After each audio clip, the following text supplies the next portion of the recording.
How?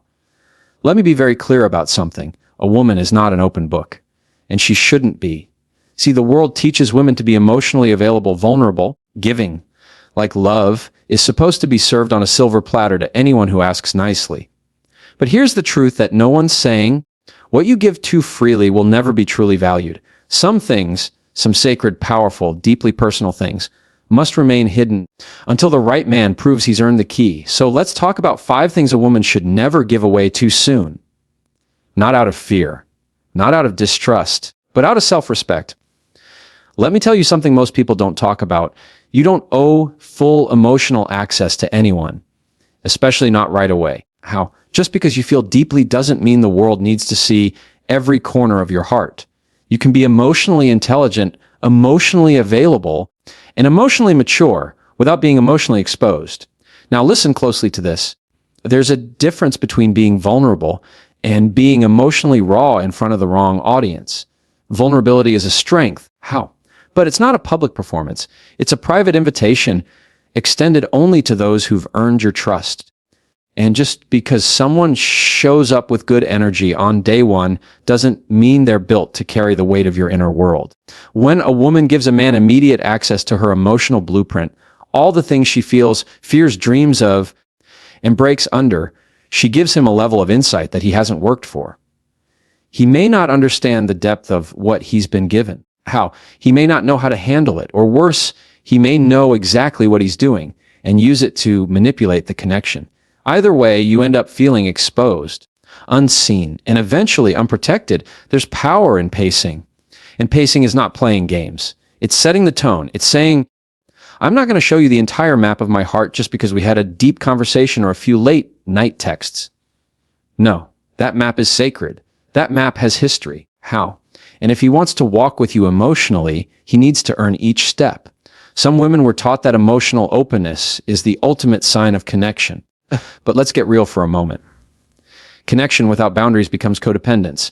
Intimacy without timing becomes imbalance. And trust without testing becomes trauma. A good man will never rush your emotional process. He won't ask for access he hasn't earned. How? He won't make you feel guilty for holding back parts of yourself that took years to understand. He'll respect the layers. He'll learn you with patience. How? He'll study your silence more than he praises your openness. Because he'll know what you protect is what you value. But the wrong man, he'll want it all up front. He'll call it honesty. He'll call it transparency. But what he really wants is control. And once he knows your triggers, your stories, your unhealed wounds, he's got the playbook. Even if he doesn't weaponize it immediately, how? You'll always wonder if he could. You are not a therapy session. You are not a rescue mission. You are not an emotional charity. You are a woman with wisdom. And wise women don't empty their hearts at the first sign of attention. It's okay to pause before you share. It's okay to say, I'm still processing that. It's okay to feel something and not explain it. You are not emotionally distant. You are emotionally disciplined. How? And that's a level of maturity that takes years to build. Some of your emotions are still under construction. They're delicate. They're forming new meanings based on your healing. If you rush to express them, you rob yourself of the opportunity to fully understand them. Give yourself space to feel, sort and ground your emotions before handing them over. There is strength in silence. Not the kind that suppresses or avoids, but the kind that listens, observes, and waits. That kind of silence builds clarity. That kind of silence protects peace. That kind of silence says, not everyone gets to know me just because they want to. A woman who knows how to control her emotions, not suppress them, but control them, is a woman who's dangerous in the best way. She won't be shaken by smooth talk. She won't be impressed by momentary consistency. And she won't break just because someone walks away, because she didn't build her emotional life around being seen. She built it around being stable. How? So when a man steps into her life, she's not waiting for him to validate her. She's watching. She's reading him. How? She's learning his emotional language before handing over her own. Because a wise woman knows, just like language, emotions can be misinterpreted. And if someone hasn't done their own inner work, they'll translate your honesty through their dysfunction. You get to choose who gets access. You get to choose when there is no moral badge for emotional overexposure. There is no prize for bleeding on the floor just to prove you care. How? Save that for the ones who've proven they can handle your truth with care, not curiosity. Your emotional blueprint is not a shortcut to connection. It's the foundation for your protection. So guard it. Share it slowly. And never feel guilty for honoring the power of your own emotional design. There's a part of you you've worked hard to hide. Not because you're fake, but because life taught you that not everyone deserves to see the softest parts of you. That shaky confidence. That one part of your body you always criticize. That fear you can't quite explain. The things you carry deep down that you've never said out loud. Not because you're ashamed, but because they're not for everyone to hold. Insecurity isn't weakness. It's a signal. It tells you where the bruises are. Where you were dropped before, where you're still healing. Every woman carries them, even the strongest ones. The difference is some wear them on their sleeve too soon, hoping someone else will soothe the discomfort. Others learn to manage them internally, letting only the worthy ones come close. Here's the truth no one says out loud. Your insecurities are powerful information, not because they define you, but because they expose you. And in the wrong hands, they can be turned into weapons. Sometimes slowly, sometimes quietly, but always painfully. When a man hasn't proven his character, giving him your insecurities is like handing someone a loaded gun and trusting they won't pull the trigger. And maybe he won't at first. Maybe he'll cradle those truths, tell you're beautiful, smart enough. But if things go wrong and he's not the right one, those same insecurities will be the buttons he presses when he wants control, when he wants to win, when he wants to make you small. Some people don't even mean to do it. They just haven't done their own work. They hear your vulnerability and respond through the lens of their ego. They don't hold space. They react. They don't comfort. They compare. And now your insecurity is out in the open, unprotected, misunderstood, and misused. This is why it matters how and when you share. You are not being guarded. You are being wise. A man who is emotionally mature will never make you feel rushed to reveal your soft spots. He won't fish for your insecurities just to feel more needed. He won't push you to open up just so he can feel close. He'll wait. He'll watch. He'll respect the silence that says, I'm not ready to go there yet. Because here's the reality, your insecurity is sacred. It's not content. It's not casual conversation. It's not a confession on a third date. It's a piece of your internal structure. And anything that holds up your foundation should not be exposed casually. The strongest relationships are not built on emotional dumping. They're built on discernment, timing, trust, and most of all, self-respect. That's what allows a woman to say, I have things I struggle with, but I'll decide who gets to know what and when. This is not about hiding. It's about holding yourself worth long enough to know who's really there for you, not for your pain, not for your perceived flaws, not for the chance to be the hero in your healing. A real man doesn't fall in love with your wounds. He respects the way you carry them. And he never tries to rip them open just to feel close. Too many women are conditioned to believe that full emotional transparency equals intimacy. But let's stop right there. Intimacy without boundaries is not connection. It's collapse. It's letting someone into a place they were never prepared to enter. You don't build closeness by spilling your fears. You build closeness by watching how someone earns your truth.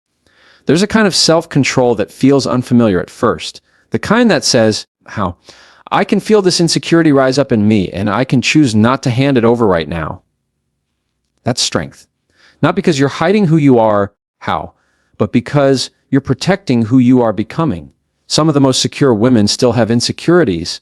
They just don't let them lead. They don't broadcast them for sympathy. They don't offer them up in hopes of being reassured. They know that reassurance that has to be begged for is never real to begin with. You were not made to be someone's emotional project. You don't need to expose your flaws to prove you're authentic. You don't have to share your scars to feel seen. The right man will see you without needing the full inventory of what hurts. And when the time comes, when someone has shown you consistency, patience, and a steady presence, you'll know. You'll feel safe enough to open those softer places. Not out of fear, not out of pressure, but out of choice. And that's where real intimacy lives, in the quiet moments where you willingly let someone in, knowing they've shown you enough to believe they'll handle it with care.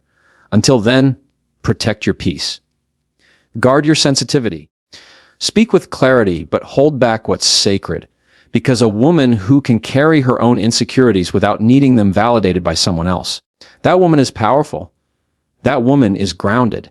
And that woman is no longer waiting for someone to fix what she already knows how to carry. There's something powerful about a woman with a vision. A woman who knows where she's headed, who's already mapped out her next 5 moves while the world is still busy watching her first. She walks with intention. She plans with precision. How? She may not say much about it, but every step she takes is quietly aligned with something bigger than right now. How? And that's exactly why not everyone deserves to know what she's building. Your long-term vision is not a conversation starter. It's not a moment of pillow talk. How? It's not something you hand out to anyone who looks interested for a week or two. That vision has roots. It comes from your past, your pain, your ambition. How? Your calling. You crafted it carefully. You dreamed it boldly. You sacrificed for it repeatedly. And the last thing it needs is to be exposed to someone who hasn't shown they're built for the long haul. Too often, women are encouraged to be transparent early on, to share their 5-year plan like it's a relationship resume. But here's the danger. When you lay out your full vision to someone too soon, they start to mirror it. Not because they share it, but because they want to fit into it. And when people start mimicking your direction just to stay close, you stop moving with clarity and start adjusting to make space. How? A man who hasn't proven his character will treat your vision like an opportunity, not a partnership. He'll attach himself to your momentum. How? He'll nod in all the right places. He might even say, "That's amazing. Let's build that together." But behind that smile, there's no commitment to the process, just an interest in the results. Not everyone who supports your vision is meant to be in your vision. Some people are only motivated by proximity to purpose. They want to stand next to your light so they don't have to develop their own. How? They want to be part of something meaningful without carrying the weight of contribution. And if you're not careful, you'll start making adjustments, shrinking dreams, softening timelines, watering down goals, just to keep someone around who was never supposed to be part of the final picture. This is why silence is so powerful. Not because you're secretive, but because you're strategic. When you keep your long-term vision close, you get to observe. You get to see who's consistent without needing a roadmap.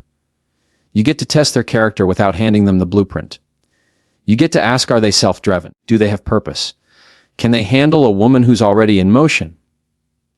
The right man won't need to hear your vision to respect it. He'll see it in how you move, in how you protect your time, in how you prioritize your energy. He won't ask for the whole plan on day one because he'll understand that trust isn't rushed. He'll build with you, not because you laid it all out for him, but because he proved he could walk beside you with or without the spotlight. You don't need to prove your purpose. You don't need to explain your grind. If a man is the right one, how? He'll show you who he is before you ever tell him who you are becoming. He'll recognize the discipline, the hunger, the focus. How? And instead of trying to attach himself to it, he'll respect the distance. He'll move with you, not pull from you. A woman with a vision is not intimidating. How? She's intentional, and intention can be misunderstood by those who are used to performing, not progressing. How? If someone gets frustrated because you're not sharing every detail of your dream, that's not a red flag. It's a signal. A man who's truly secure will never demand access to something sacred before he's earned the invitation. Let your results speak. Let your moves reveal the mission slowly. Let time filter the ones who only want to ride your wave from those who are willing to paddle with you when the current shifts. How? A vision protected is a future preserved. You owe no one your full plan. Not until you've seen who they are when things are uncertain. How?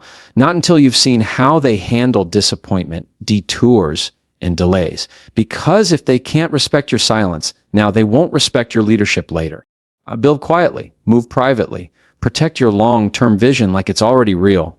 Because in your spirit, it already is. And the right one won't need to be convinced. He'll already be building his own. There's a kind of power people don't talk about enough.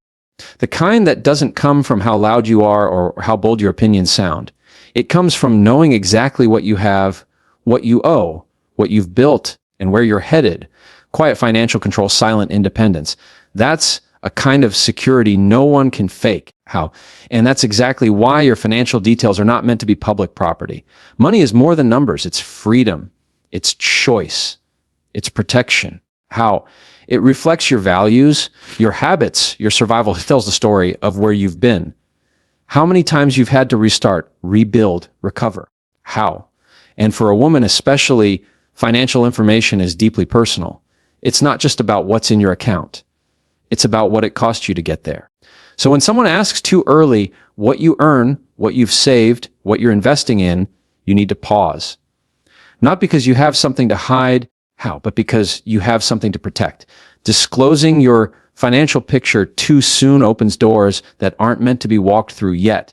How it shifts the dynamic of the relationship. Suddenly, you're not just a person anymore. You become an opportunity, a calculation, a convenience. How, even if it's not spoken out loud, the energy changes. That's why you must be careful who gets access to the numbers behind your name. You can share space without sharing your spreadsheet. You can build connection without breaking down your budget. How? And if someone feels entitled to that information before they've shown long-term integrity, it's not love, it's leverage. How? A woman's financial strength is often misunderstood. When she has her own, people either admire her or try to use her. Some want to partner with it. How? Others want to sit in the shade of what she's built without ever planning anything of their own. That's why financial discretion isn't about secrecy. It's about discernment. You're not being cold when you keep financial matters private. You're being clear. You're being wise. You're drawing a line that says, my worth is not up for measurement. My resources are not up for negotiation. My independence is not up for compromise. Someone who's truly in it for you will never need to count your coins to calculate your value. How? They'll respect you. You handle your finances like you handle your peace with intention. They'll know that true intimacy is built on transparency that's earned, not demanded. When money enters the conversation too soon, it distorts the foundation. Generosity starts to feel transactional. Planning becomes power play. How? And what should be about love turns into a quiet tug of war over control. You can love someone and still keep your accounts separate. You can date someone for months and still protect your financial boundaries. You can build a future with someone and still keep a safety net only you know about.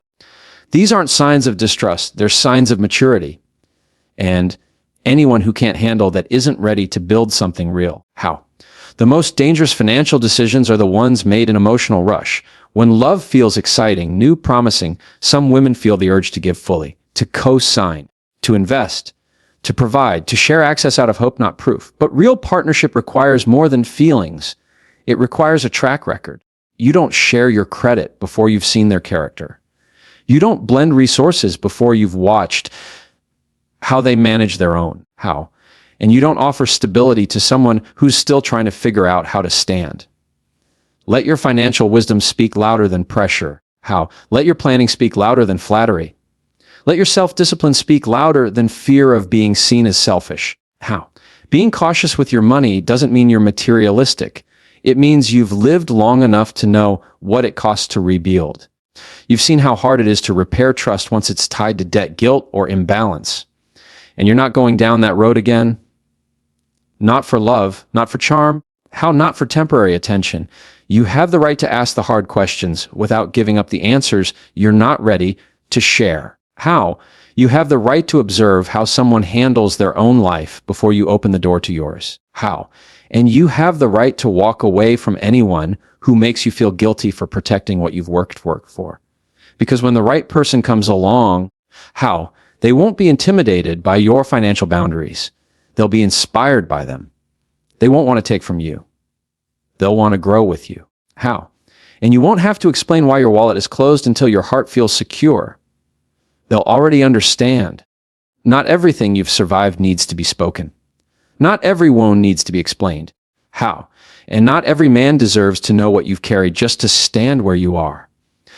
There's a kind of silence that isn't cold. It's wise. How? A kind of restraint that isn't guarded. It's intentional.